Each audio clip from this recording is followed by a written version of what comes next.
Boa noite. Tudo bom, pessoal? Me escutam?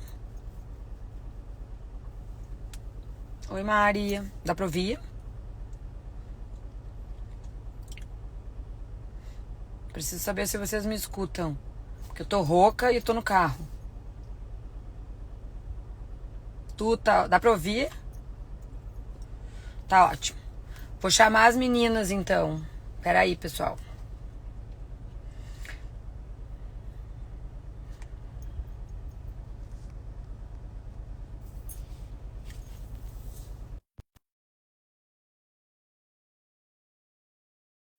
Tô chamando. Tô chamando vocês, gurias. Vê se receberam o convite.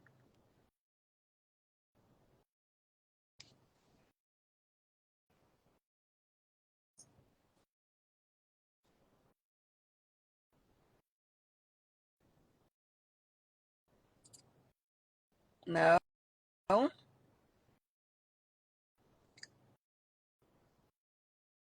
Tô convidando, Nath, Teca.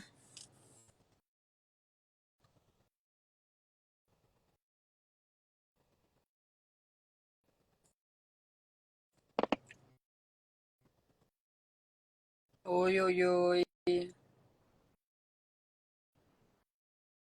Estamos esperando as meninas entrarem, peraí.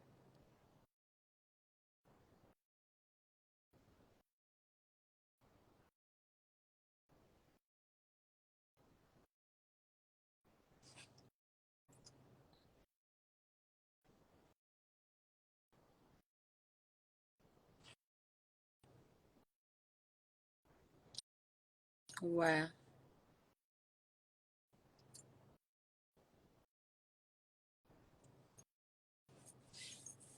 Nath, tá aí? Vocês não estão recebendo nada. Tentem entrar vocês. Pois é, tenta entrar tu então. Solicita ali, ó. Solicita pra entrar.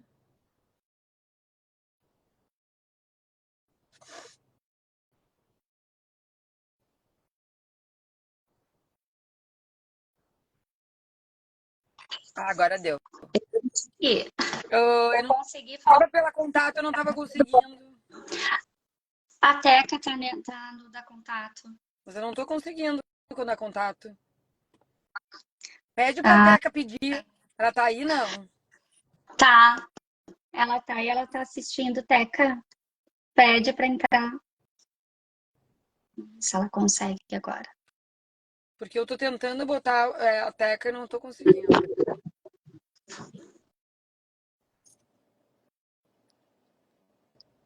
Não tem nenhum pedido. Tenta pedir, Teca. Ela tá tentando. Vou escrever pra ela aqui.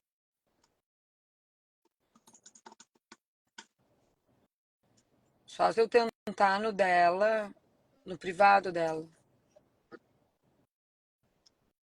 Ela conseguiu pedir. Conseguiu, ótimo, vi agora. Tá, tá, agora vai entrar.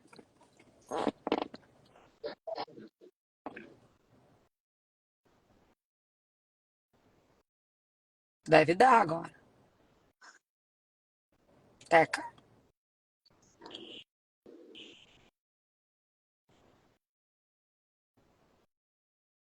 Eu tô tentando. Será que pelo teu Insta?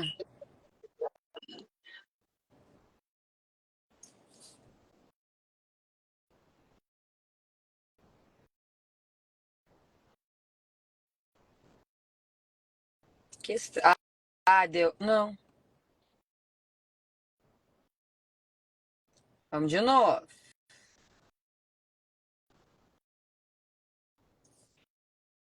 Uma hora dá.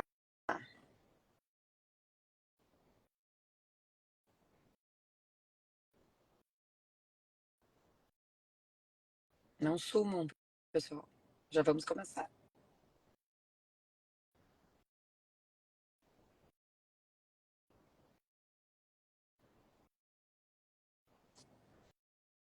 Teca, tenta pelo teu. Ó. A Nath deu, agora vai dar. Ê! Tem, tem alguma instabilidade aí.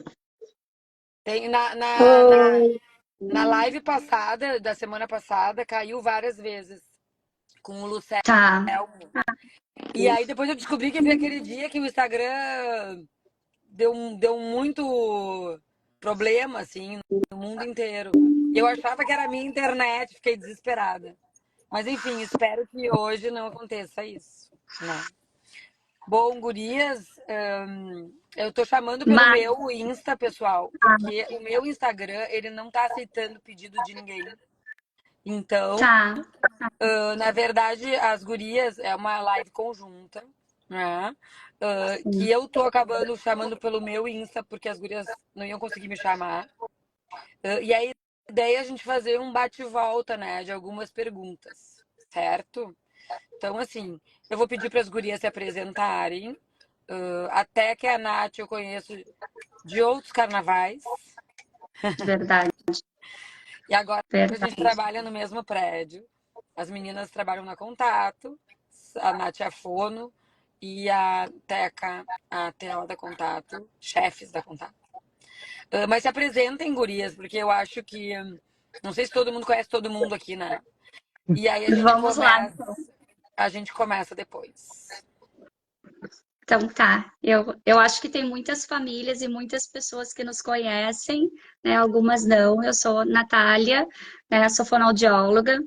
Eu trabalho há bastante tempo com a Teca, né? A gente tem a contato já fazem 2, 3 anos que a clínica existe. E mês de março, né, é um mês também chamado Março Roxo, né, que é o mês de conscientização da epilepsia. A gente convidou a Marta para abrilhantar o mês e trazer algumas informações bem importantes sobre a epilepsia. Marta, é uma realidade nossa, a epilepsia, a gente vive com isso todos os dias. Então, acho que esse momento é um momento bem importante, assim, de trocas e, e refinamentos, né, de ideias, enfim. Acho que agora a Teca se apresenta também. Isso, então, eu sou a terapeuta ocupacional, eu e a Nath, a gente estava fazendo as contas, a gente já trabalha há 8 anos Sim, juntas, e eu acho que o mais legal é a gente poder dizer que a nossa ideia de criar a Contato é poder fazer essas situações de aproximação com as famílias e a gente poder ofertar um olhar clínico com um cuidado global, né? E nesse sentido, a Marta é muito nossa parceira, né? Para, às vezes, responder mensagens para a gente poder discutir pacientes, entender a singularidade de cada um. E a ideia da gente falar hoje é, aproveitando, né, o momento para se falar da epilepsia, a gente conversar especificamente sobre esse tema, e para nós não tem pessoa que é mais nossa referência em relação a essas situações do que a Marta. Então, toda e qualquer questão que a gente tem, a Marta sempre é o nosso porto seguro, e a gente agradece horrores, né, nesse sentido. E a gente gostaria de conseguir explicar para as nossas famílias e para quem nos escuta um pouco assim, poxa vida, como que funciona esse essa percepção desse quadro, quando que isso é importante, né? Acho que a Marta poderia começar contando um pouquinho para a gente, acho que principalmente essa situação da o que é uma epilepsia, né? Porque as pessoas no conhecimento geral acabam fazendo muita relação, e a gente pode entender até com as crises convulsivas e fazer até essa explicação.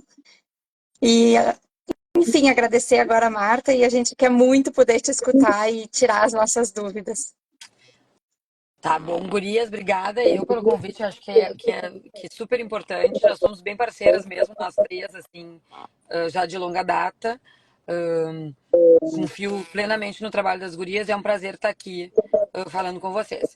Antes de eu começar a trabalhar com autismo, mais do que qualquer outra coisa, que é a minha realidade hoje em dia, eu trabalhei com epilepsia. Eu fiz uma formação muito forte em epilepsia, lá na PUC. Eu trabalhei no programa de cirurgia de epilepsia da PUC. Então, eu fiz uma formação para ser epileptologista. E no fim, a vida me levou para o autismo e para as questões comportamentais, e hoje eu sou plenamente feliz nisso. Mas não deixei a epilepsia de lado, até porque vocês sabem que é uma das grandes comorbidades do transtorno do espectro do autismo, tá? Então, assim, acho que a gente vai falar um pouco dessa comorbidade dentro do autismo e um pouco da epilepsia em si, tá? Tá ecoando para mim, tá ecoando para vocês? Tá. Desliguem os microfones de vocês duas, gurias, para ver se não para de ecoar, sabe, por favor. Oi? É, tá, perfeito. Então, assim, liguem a qualquer momento para me interromper, tá? Então, primeiro, assim, o que é epilepsia? Que mundo é esse da epilepsia, né? O nosso cérebro, eu vou tentar não ser muito científica, mas ao mesmo tempo também tentar entender, explicar um pouco para vocês o que é a epilepsia. O nosso cérebro, ele funciona de uma forma química e de uma forma física, elétrica, tá? A forma elétrica são as ondas elétricas cerebrais, né? Se vocês lembram no eletroencefalograma, aqueles traçadinhos que ninguém entende nada, assim, parece uma graminha, aquilo é a eletricidade do nosso cérebro. Todos nós temos os cérebros eletricamente ativos. Por quê? Porque senão a gente não está vivo, tá? Então, uma das formas, inclusive, de se atestar morte cerebral é através de um eletroencefalograma. Quando a gente vê as linhas retas, em vez de aquelas graminhas, significa que o paciente está sem atividade elétrica cerebral, consequentemente, ele está em morte cerebral. Então, todos nós vivos temos atividade elétrica cerebral. Mas essa atividade elétrica cerebral ela tem uma certa ordem. Existem padrões que são considerados diferentes, mas normais. E existem padrões que são padrões de eletricidade anormal, tá? Que a gente chama de descargas elétricas, tá? Existem padrões, eu não vou entrar em detalhes de eletro, mas padrões de sono, padrões de vigília, padrões de encefalopatia, padrões de lentificação. Eu não vou entrar nisso. Eu vou entrar nos padrões de descargas elétricas, que normalmente são pontas, são descargas bem retas, ou polipontas, ou pontas ondas, que caracterizam uma descarga elétrica cerebral. Nem toda a descarga elétrica cerebral ela tem como consequência a epilepsia, tá? A gente pode fazer um eletro sem nunca ter tido uma crise convulsiva. E esse eletro aparecer um padrão de descarga elétrica cerebral. E essa pessoa nunca teve uma crise convulsiva de se debater, de cair, de se desligar do ambiente, tá? Então, quando é que a gente considera descarga elétrica cerebral? Não. Quando ela tem crise convulsiva, tá? Então, ter descarga elétrica não é ter epilepsia. Ter mais de uma crise convulsiva não provocada é ter epilepsia.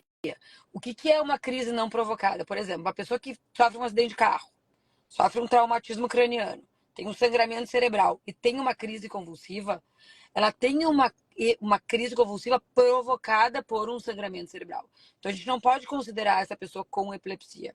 Essa pessoa pode até vir a desenvolver a epilepsia na sequência, como uma sequela do traumatismo craniano.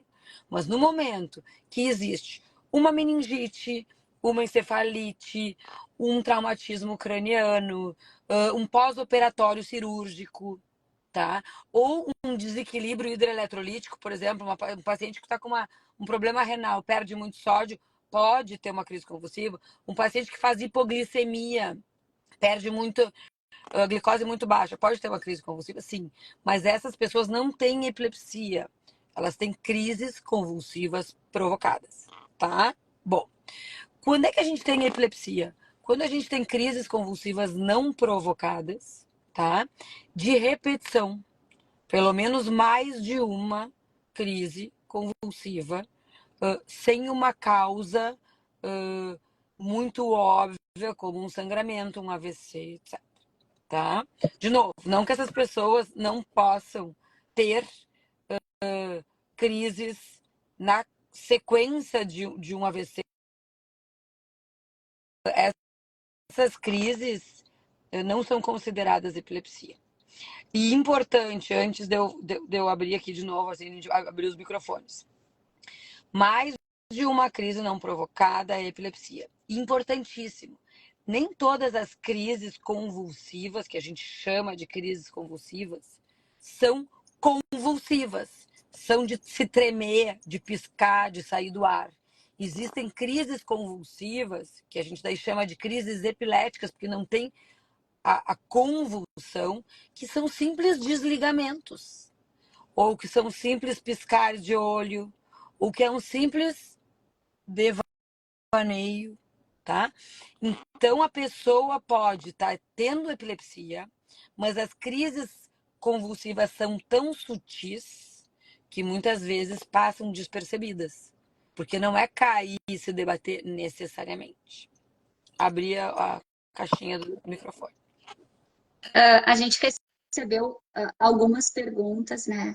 E acho que a principal, assim, uma que veio bastante foi o que fazer na hora da crise? Acho que essa pergunta todo mundo tem que saber. A gente tem que aprender na escola, tá? O que fazer na hora da crise. Porque existe todo um entorno dessa pergunta que leva a condutas inadequadas. Ah, e vai engolir a língua, segura a língua, aquela história da língua, que todo mundo fala da língua, né? Quando a pessoa está tendo uma convulsão mesmo, essas de cair e se debater, a gente tem alguns cuidados muito básicos que tem que ser feitos. Primeiro, proteger a cabeça dessa pessoa. A pessoa cai do chão, digamos que estava caminhando e convulsionou. E começa a se debater no chão, ela vai bater a cabeça várias vezes. Então a gente tem que pegar qualquer coisa ali. Tá com um moletom, pega o moletom do vizinho, pega qualquer coisa e põe embaixo da cabeça. E tenta manter a cabeça dessa pessoa segurando num lugar que, se ela ficar se debatendo, ela vai estar segura, sem se machucar. Segundo ponto, tentar virar essa pessoa de lado. Porque o mito de engolir a língua nada mais é do que o aumento de salivação que a pessoa que está convulsionando produz, que dá a impressão de afogamento. Mas não é porque ela está engolindo a língua, é porque ela está produzindo muita saliva. Então, se a gente vira essa pessoa de lado, se a gente deixa ela com a cabeça para cima, a saliva fica vindo para a garganta e não consegue botar para fora. Se tu vira essa cabeça de lado, ela vai botar a saliva para fora, tá? Se a boca, às vezes a boca tá muito fechada, cerrada, porque no momento da crise existe uma descarga elétrica muito grande e a musculatura tende a contrair. E aí a gente tem uma coisa de boca assim. E aí muitas pessoas tentam enfiar o dedo na boca para abrir a boca. Eu conheço pacientes que perderam o dedo porque foram mordidos. A força da mordida tira um pedaço do dedo. Então a gente tem que fazer uma buchinha com um tecido qualquer, pega lá uma camiseta, faz uma buchinha e tenta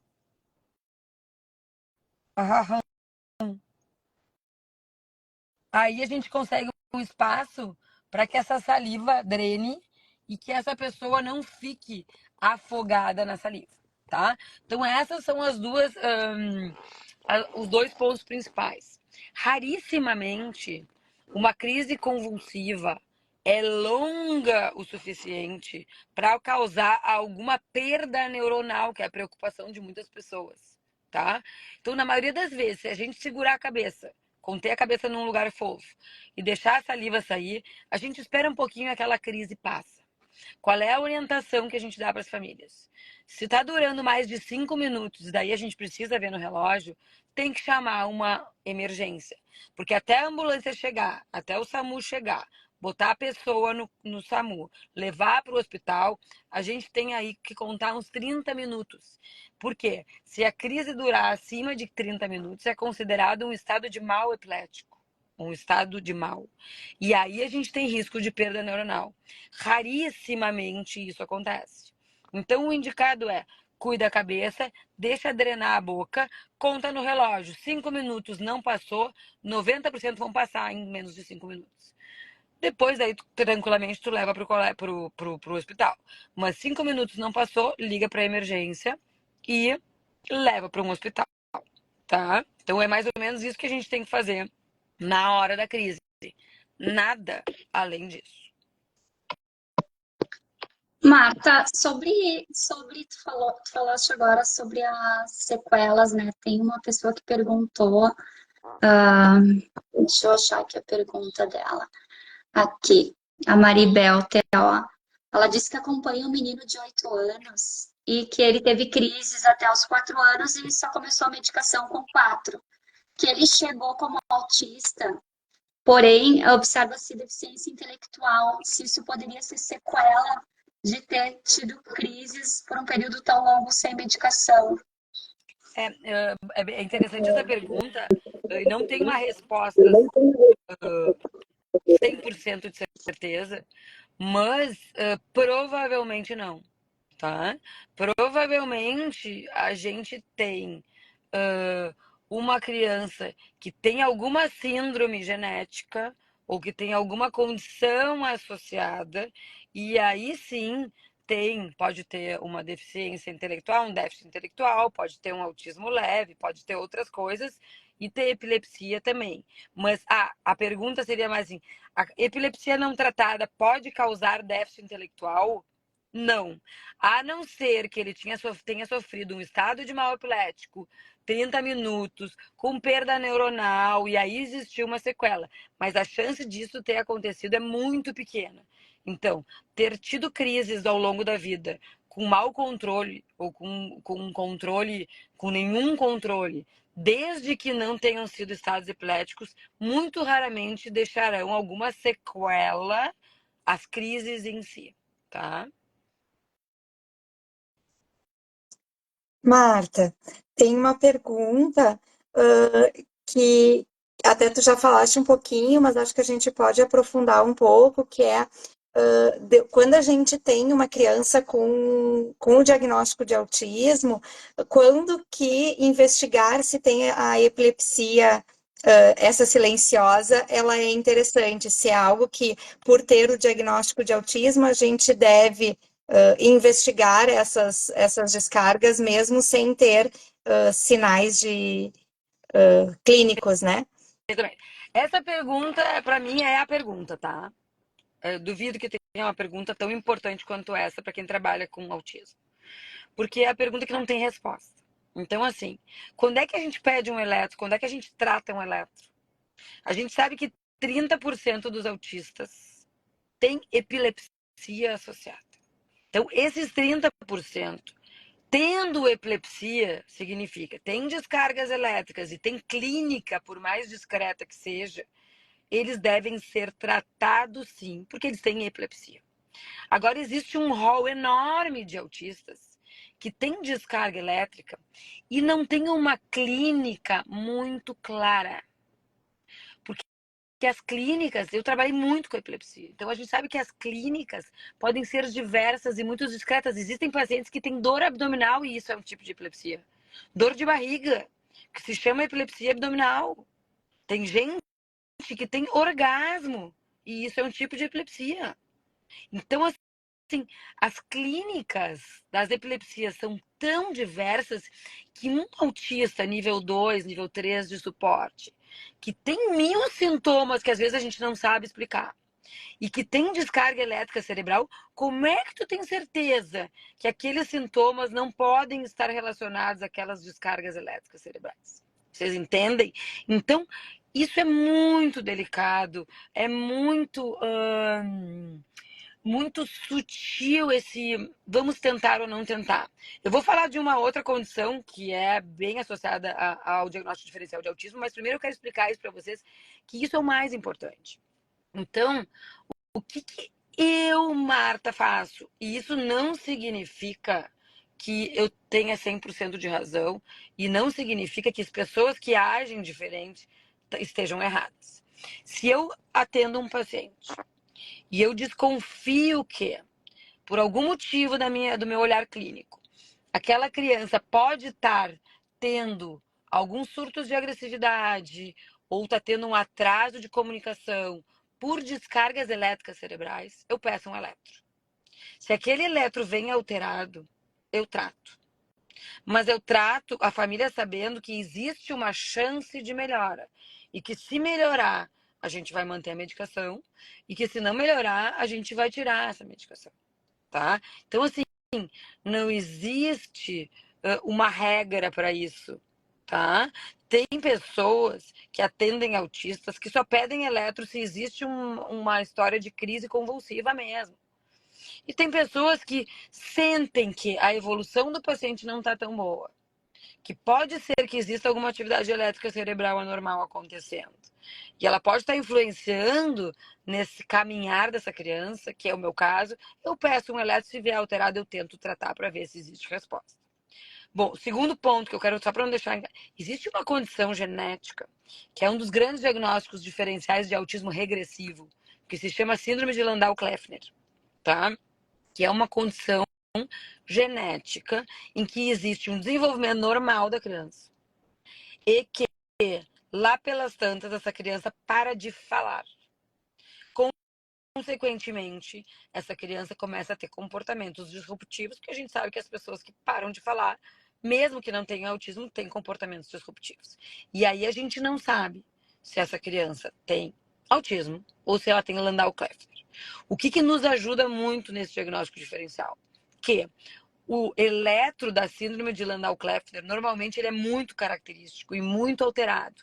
E a gente trata, e muitas vezes a gente tem resposta ao tratamento. Existem casos de Landau-Kleffner sem esse eletro muito alterado? Existe.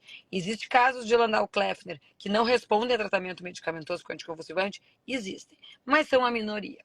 Então a gente tem que, nos autismos regressivos, que são assim marcadamente regressivos. Meu filho veio bem até os 2 anos, de uma hora para outra ele parou de falar, ficou agressivo, ficou agitado.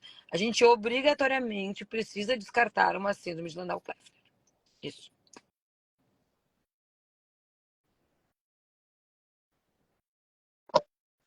Seguimos, então. O que mais que nós tivemos de pergunta? Os mais comuns da infância, tipos de epilepsia mais comuns da infância, veio como pergunta para nós também. Assim, falar sobre tipos de epilepsias na infância, a gente vai ficar dias falando, tá? Porque é muito complexo. Existe uma gama diagnóstica enorme de síndromes epiléticas benignas e não benignas da infância, podendo elas serem parciais ou generalizadas. Então, assim, a gente não vai conseguir entrar nesse tema, tá? O que é uma verdade é que existem muitas síndromes epiléticas na infância, normal, que são benignas, que significa que elas vão embora com a idade. Normalmente, as pessoas que têm as síndromes epiléticas benignas da infância são pessoas que não têm nada associado. Não tem déficit intelectual, não tem autismo, não tem nenhuma outra condição associada.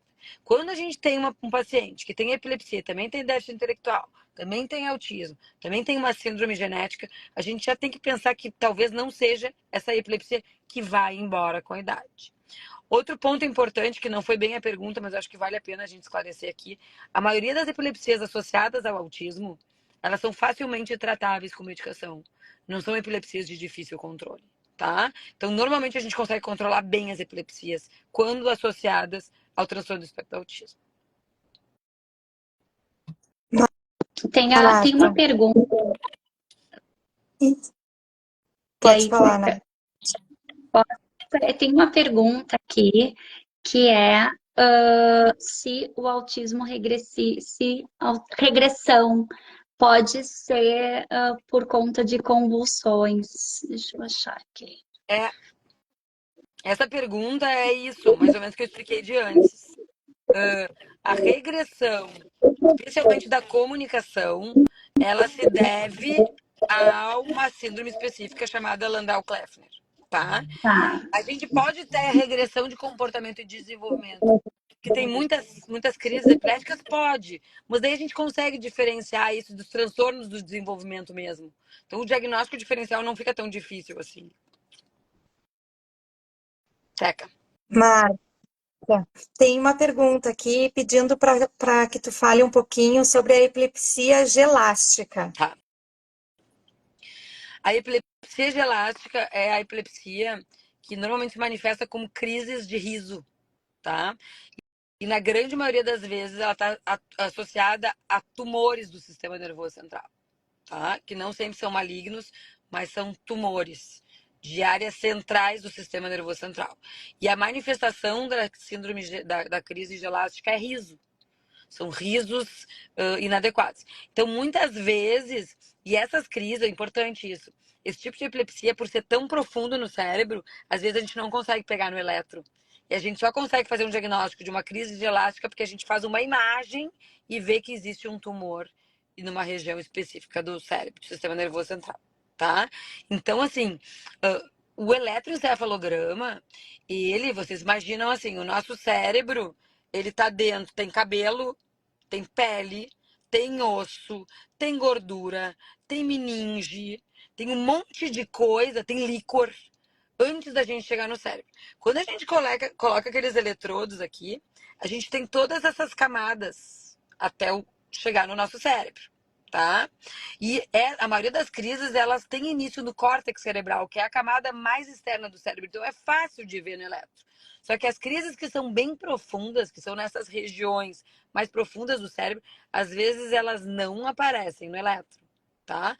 Então a gente já sabe, se a gente desconfia que o paciente tem umas crises de riso e que essas crises parecem gelásticas, né, que parecem secundárias a tumor, a gente precisa pedir uma imagem.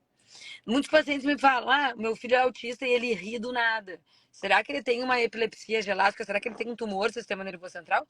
Não. O teu filho é autista. Quer dizer, ele pode ter? Pode. Mas assim, os autistas podem rir do nada. Porque a gente não sabe exatamente o que está se passando pela cabecinha deles. Agora, se tu pega uma criança típica, que está muito bem ali na escola conversando contigo, e do nada ela começa a uau! Né? Aí tem alguma coisa errada. Agora, um autista que tá lá no mundinho dele, daqui a pouco dá uma risada, olha pro nada e ri, deve ser do autismo e não uma epilepsia, crises gelásticas por um tumor de sistema nervoso central.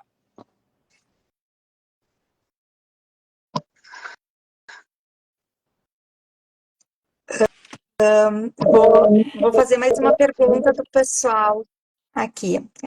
Primeiro, agradecer bastante a participação, é bem gostoso ver o pessoal trazendo perguntas. Tem uma que a Aira pergunta, é uma afirmação, mas acredito que seja uma pergunta. Meu neto tem 17 anos e é autista, e quando está em crise é violento com a mãe e com a avó. Acho que essa crise seria uma crise convulsiva, né? Acho que, de repente, se a Aira puder explicar um pouquinho mais para a gente se ela está perguntando uma crise de comportamento ou uma crise convulsiva, né? Acho que agora a gente pode tentar Talvez a separar para dúvida poder te dela ajudar. seja essa, né? Será que essa crise que ele está de agressividade, ela é secundária a descargas elétricas cerebrais? Dificilmente, tá? Se a gente tem descarga em lobo frontal, especialmente, né? Que é essa região do controle inibitório, a gente pode ter crises de agressividade, crises de inadequação.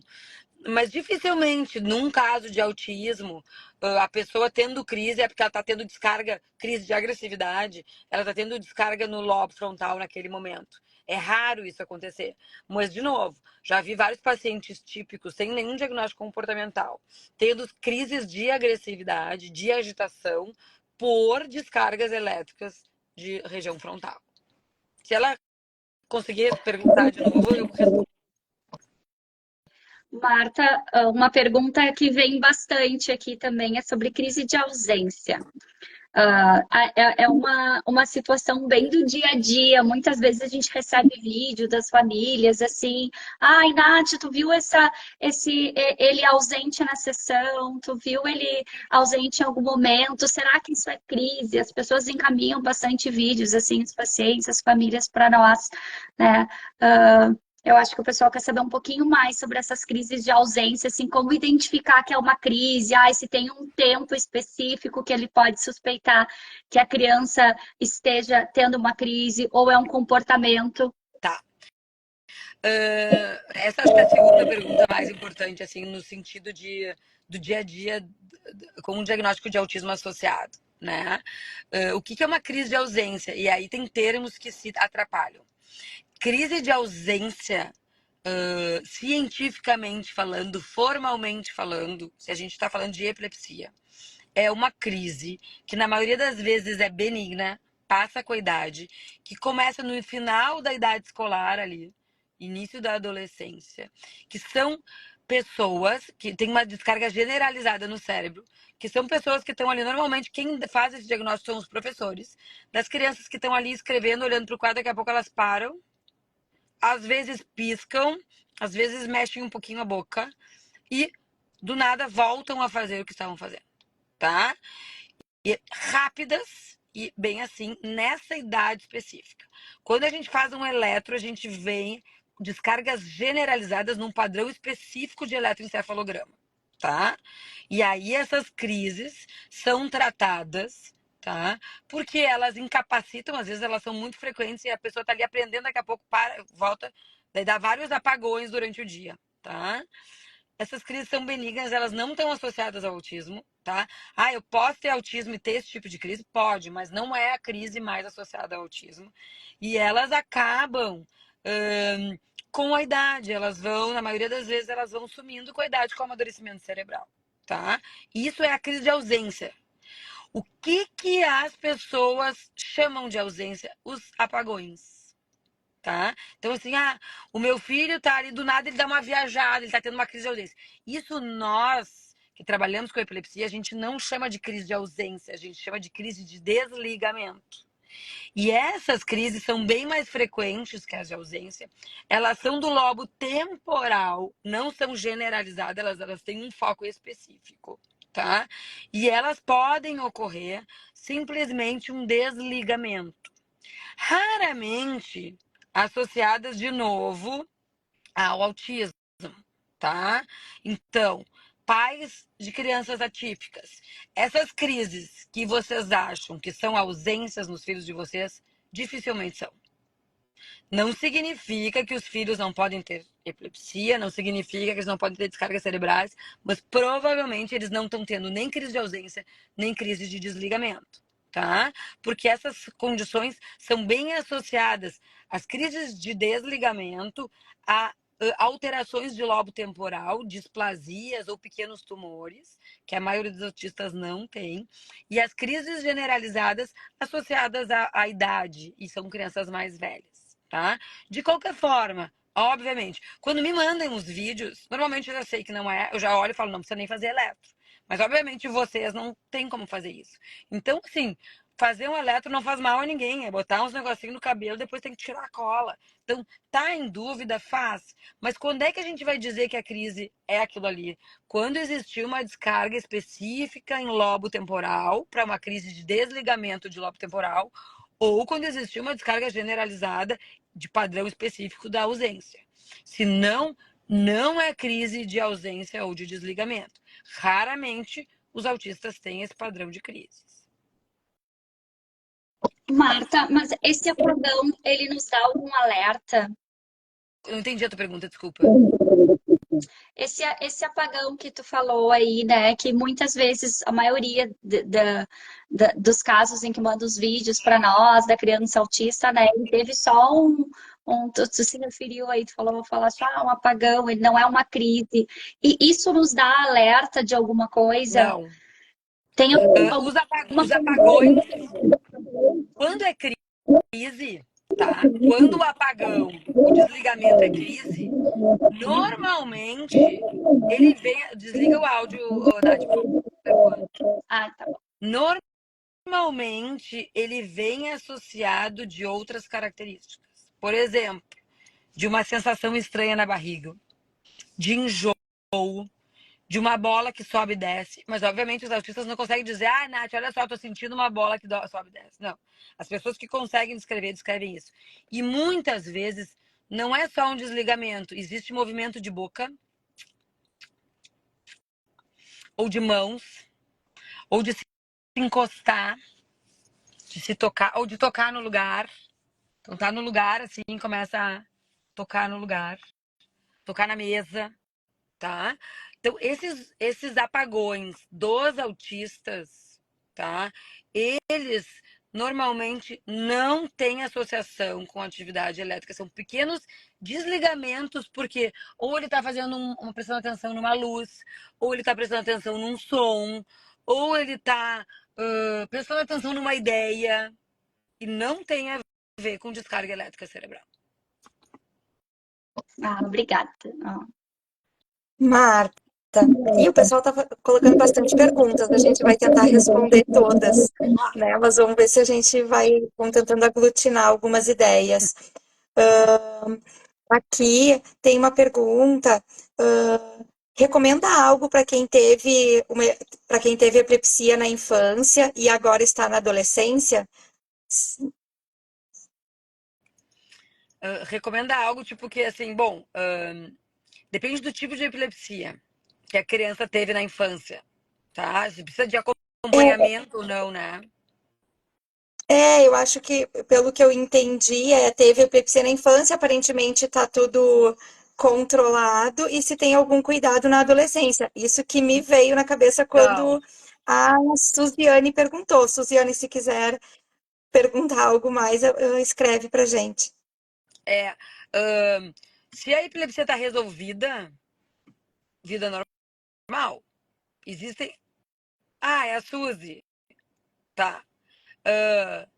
Suzy, assim, quando a epilepsia está resolvida e ela não está associada a outras condições, a gente tem vida normal. Se a pessoa tem alguma outra condição de neurodesenvolvimento, a gente tem que tomar um cuidado um pouco maior, porque são mais frequentes as epilepsias que não passam com a idade, as que a gente não chama de benignas, né? E aí a gente tem que, sim, eventualmente fazer um eletro, ver se está tudo bem, se desconfia de alguma coisa, ver se está tudo bem.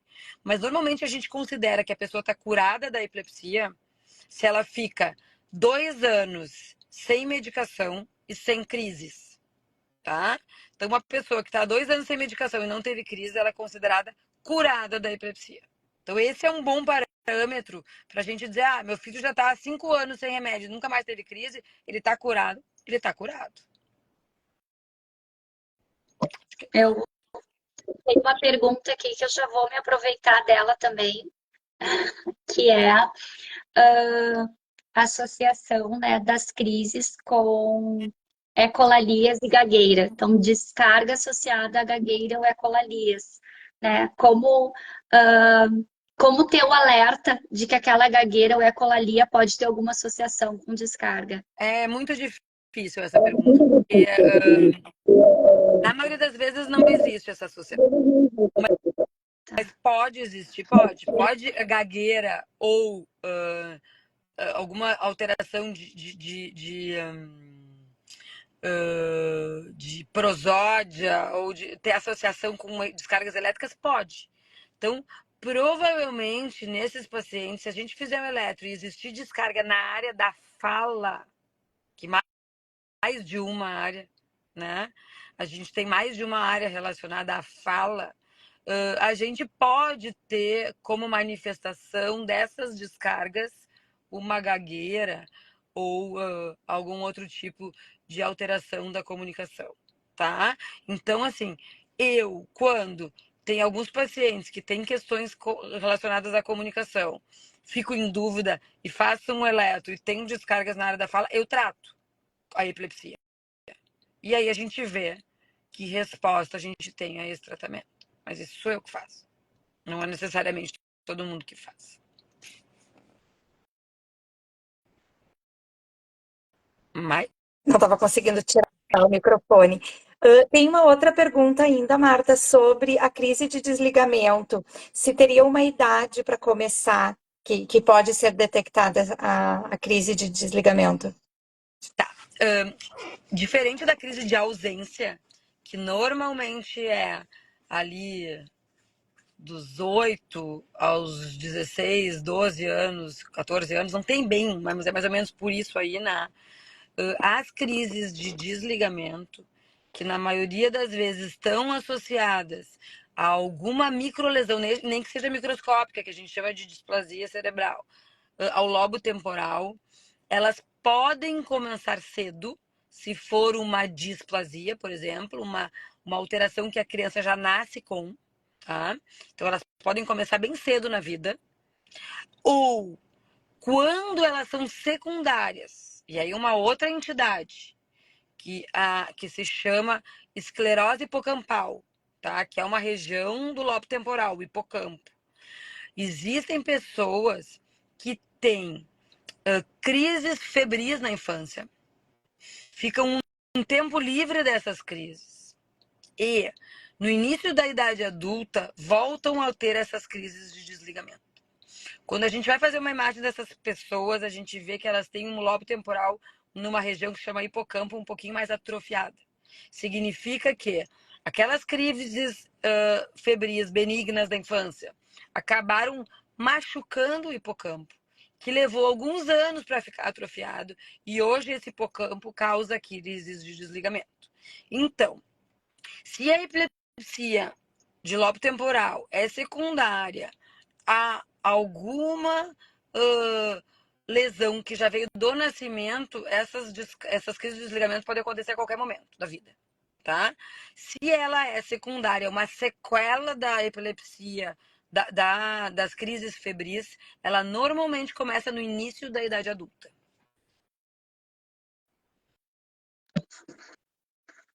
Tem uma pergunta que é como ajudar uma criança com epilepsia que ele apresenta ter crises quando exposta a luzes ou sons altos.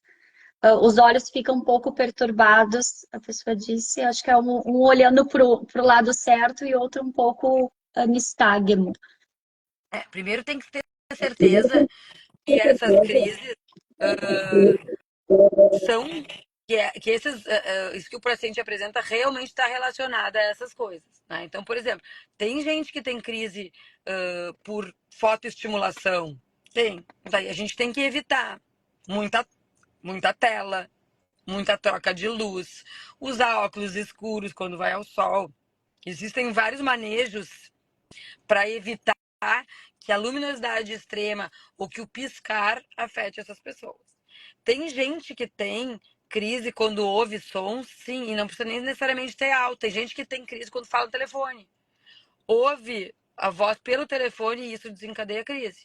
Daí a gente tem que evitar falar, por exemplo, no ouvido, falar no viva voz. Então, cada caso é um caso. E a gente previne, obviamente, né? Faz uma profilaxia de crises, evitando essas exposições, esses desencadeadores, assim como as crises comportamentais.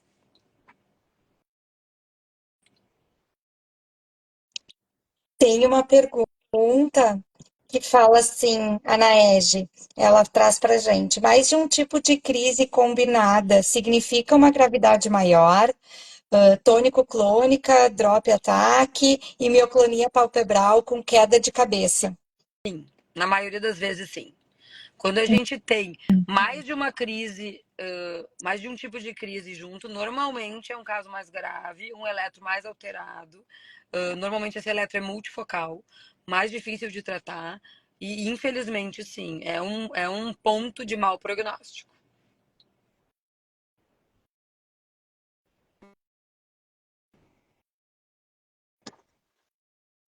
Deu um barulho aqui. Parou. O pessoal está em reforma por aqui. Pode fazer. Tem uma pergunta sobre adolescente, TDAH combinado, crises parciais e muitas alterações ao voltar.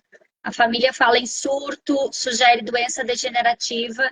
Eu acho que a pergunta da Patrícia é o quanto esse comportamento de alterações ao voltar da crise pode estar associado à epilepsia e esse comportamento sobre surto também. A própria família fala em surto.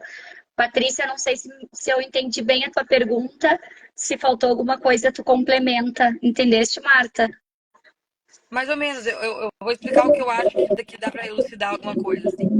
Normalmente, quando a gente tem uma crise generalizada, que pega o cérebro como um todo, ou de uma forma inicial, ou de uma forma secundária, porque às vezes começa num foco e daí generaliza e todo o cérebro e a pessoa perde a consciência.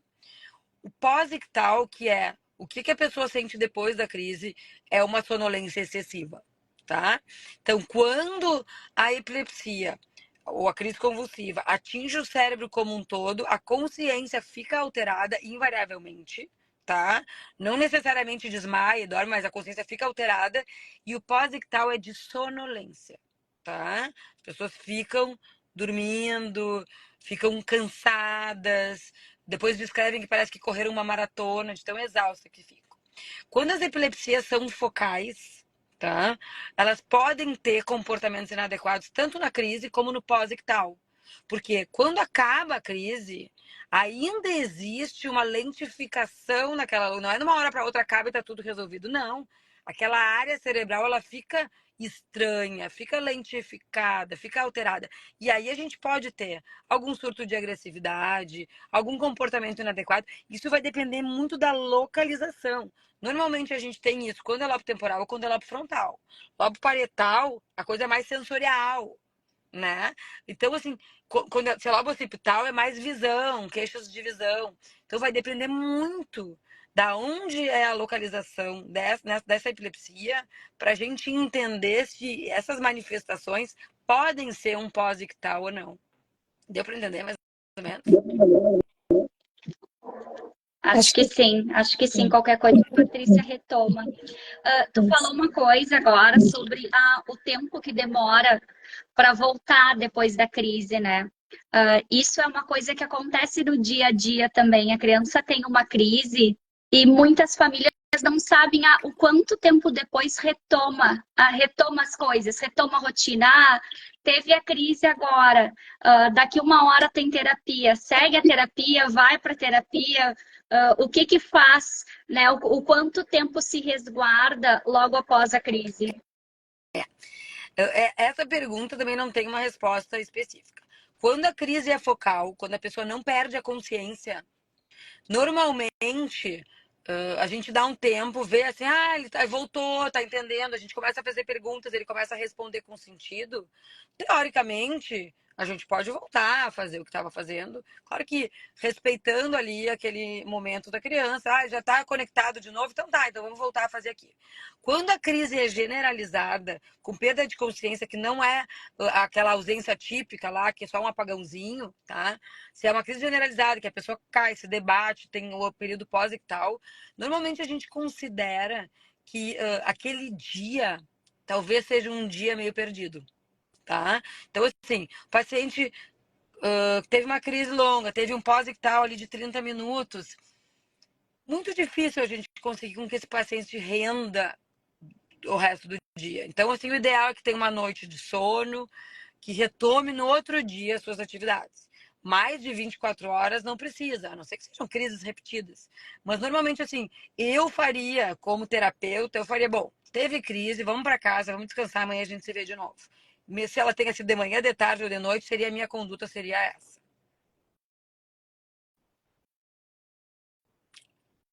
Algo mais? Tá bem legal, eu acho Tem legal. duas perguntas. Tem duas perguntas aqui que eu vou fazer elas seguidas porque eu acho que a gente consegue seguir o fluxo. Uma delas é: descobrimos a epilepsia aqui esse ano por alteração no eletro do lado esquerdo da linguagem e fala. Meu filho tem 5 anos e não é verbal. Preciso agora fazer algum exame para saber se ele teve perda? E aí a outra pergunta é: elas, acredito as crises, elas são detectadas apenas no exame de polissonografia? Aí acho que a gente já consegue Tá. emendar as duas. Primeiro, assim, não necessariamente essas descargas elétricas têm a ver com a questão da comunicação, tá? Pode ter e pode não ter a ver. Então, não tem como eu saber, assim, sem ver o paciente, sem ver o exame, e às vezes só tratando pra gente saber. Começou a tratar, melhorou, tá, então provavelmente existe essa relação. Então, a não ser que ele tenha uma epilepsia clara, assim, e aí a gente pode fazer essa correlação. Mas senão fica uma ideia de que possa ser, mas não uma certeza absoluta, tá? A única forma da gente diagnosticar epilepsia é clinicamente. Nem o eletro nos diagnostica epilepsia. Um eletro alterado não faz diagnóstico diagnóstico de epilepsia, tá? O que faz diagnóstico de epilepsia são crises. Podem elas ser convulsivas, de desligamento, vários tipos de mastigar, de piscar, mas isso que faz diagnóstico de epilepsia. Um eletro alterado, uma porcentagem grande da população típica sem epilepsia tem eletro alterado. Tinha uma época que alguns concursos pediam eletro para os pacientes. Eu me lembro que eu trabalhava na PUC nessa época e vinha um monte de paciente fazer eletro para concurso. Só que o tipo do exame, assim, sem pé nem cabeça, porque tu pode nunca ter tido nada e ter um eletro alterado, e aí tu não vai poder entrar num teste, entendeu? Então, assim, hoje não pedem mais. Então, um eletro alterado não significa epilepsia. 5 eletros alterados não significam epilepsia. Agora, um eletro alterado na vigência de alguma crise ou numa suspeita de crise pode ser epilepsia, tá? E sim, o exame que faz diagnóstico é o eletroencefalograma, que pode ser prolongado, pode ser noturno, pode ser em vigília, pode ser uma polissonografia, que é um eletro mais outros eletrodos que não só na cabeça, em outras partes do corpo, que são quando a gente faz em criança pequena, ou quando tem suspeita de apneia do sono, ou alguma doença neuromuscular associada, a gente põe eletrodos não só na cabeça, mas em outras partes do corpo. Isso se chama polissonografia. Pode ser noturna ou diurna. Mas para fazer diagnóstico de atividade elétrica cerebral, são esses dois exames. O exame de imagem não nos mostra elétrico, o exame de imagem nos mostra anatomia, tá? Agora sim, a gente já está encaminhando, né, para o final. Marta, a gente recebeu muitas perguntas, a gente ia precisar de horas para dar conta, assim, de tudo. Mas eu vou fazer agora a pergunta campeã. A campeã do dia de hoje, assim, tanto na caixinha quanto agora durante a live, a gente recebeu bastante. O pessoal perguntando sobre medicação, o canabidiol, né? Se ele atua na questão da epilepsia. Acho que essa é a terceira pergunta mesmo. Canabidiol, querido canabidiol. Bom, o canabidiol, ele está cientificamente, formalmente indicado para epilepsias refratárias como medicação adjuvante. Então, o canabidiol nunca vai ser a nossa primeira escolha para epilepsia, tá? O canabidiol hoje, ele entra como em algumas síndromes epiléticas graves, específicas, refratárias a mais de 2 medicações concomitantes, como terceira droga, que não é droga, mas que é visto como droga, né, a medicação, o canabidiol entra em algumas epilepsias específicas, tá? Para pessoas que têm crises ou crise única e não têm essas síndromes específicas, não existe essa indicação científica, tá? O que acontece muitas vezes no meu dia a dia, por exemplo? As famílias não querem usar medicação nos seus filhos e querem fazer tentativas mais leves, e a gente usa o canabidiol para essas tentativas. Por quê? Porque tem muito menos efeito colateral. Mas eu aviso, e aviso a vocês, e aviso a todo mundo que está lá. A chance da gente ter controle de crises com canabidiol sozinho é minúscula, tá? Pode ser, pode. Cada corpo é um corpo, cada cérebro é um cérebro. Não tem como a gente ter certeza absoluta. Mas não é o que os estudos científicos mostram. Que o canabidiol ele entra como um ótimo adjuvante para epilepsias refratárias quando já em tratamento com outras drogas. Tá? E assim, eu sou fã do canabidiol, né? Por quê? Porque eu acho que ele funciona, tá? Em várias condições. E ele é uma medicação quase isenta de efeitos colaterais. Claro que tem que sempre cuidar a questão do THC, né? Porque na infância a gente toma muito cuidado para usar o THC por conta do possível desencadeante ou estopim de uma esquizofrenia mais adiante. Mas, obviamente, existem pacientes com condições tão graves que a gente usa THC na infância, apostando na eficácia da medicação. Porque, teoricamente, o CBD com THC ele é mais potente. Mas a gente não vai usar em crianças, assim, todas as crianças, a medicação com THC. Acho que é isso. Então, Marta, acho que a gente está chegando no nosso no nosso finalzinho aí de horário.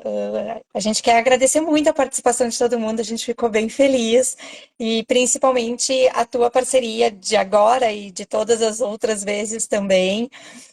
Agradecer dividir com tanta tranquilidade, com tanta fluidez, fica fácil da gente entender e da gente ofertar para as nossas famílias esse conhecimento que é tão complexo e que acaba gerando tantos fantasmas, né? Tanto para as nossas famílias quanto para as famílias que têm crianças e que às vezes estão nesse caminho de querer entender algumas situações e ficam perdidas. A gente vai tentar retomar as perguntas que a gente não conseguiu responder, e aí, Marta, eu vou te pedir para que tu possa nos ajudar a responder aquelas, né, que vierem bem diferentes de tudo que a gente já falou, né, tentar acolher todo mundo aí. Enfim, mais uma vez te agradecer por ter ficado esse tempo conosco e agradecer o pessoal que ficou fiel aqui com a gente durante essa hora aí desse bate-papo. Também quero agradecer, Marta, né, pela parceria, pelas correrias de todos os dias em prol das nossas crianças, né? A epilepsia é um tema que eu vejo que dá muito medo nas famílias, né? E a gente tem tentado cada vez mais acolher, né? Não só as crianças, mas as famílias também, com essas coisas que acabam gerando, né? Esses medos, esses desconfortos, e fazer isso ficar de uma forma, dentro do possível, um pouco mais leve, um pouco mais solucionável, né, resolvível no dia a dia, tá? Então, muito obrigada Eu por que ter agradeço, participado com a gente. gurias. Eu acho que esses meses de conscientização são interessantes porque a gente acaba se agilizando para falar de alguns assuntos que acabam sempre ficando para trás, né? Então, achei super bacana essa proposta, essa ideia, estou super à disposição. E me bota à disposição, assim, pacientes que têm dúvida, vocês, gurias, têm dúvida, recebem vídeos dos pais. Me mandem o vídeo, eu dou uma olhada. Se a gente tiver alguma desconfiança, eu vou dizer, vamos fazer um eletro e vamos ver o que é. Isso eu faço direto com os pais dos meus pacientes. E assim, não é um exame invasivo, a gente pode fazer, a gente pode tirar aquelas caraminholas da cabeça se a gente suspeitar que seja algum tipo de crise. Então, eu fico à disposição para responder as perguntas e para ver vídeos e para trocar ideias, como vocês sempre fazem comigo. Tá, gurias? Então, muito obrigada. Boa Páscoa para todo mundo. Obrigada por terem acompanhado. E quando quiserem Obrigada. outros assuntos, esses bate e voltas, eu acho super bom de pergunta. Fica super dinâmica a live. Tu tá se comprometendo publicamente, Tô então. publicamente me comprometendo sem problema. A gente vai te usar, então. É só trazer assunto que a gente vai falando. Muito obrigada, então, Beijo a tá? todos. Boa Páscoa. Beijo, gurias. Beijo. Obrigada, pessoal. Tchau, Tchau. tchau.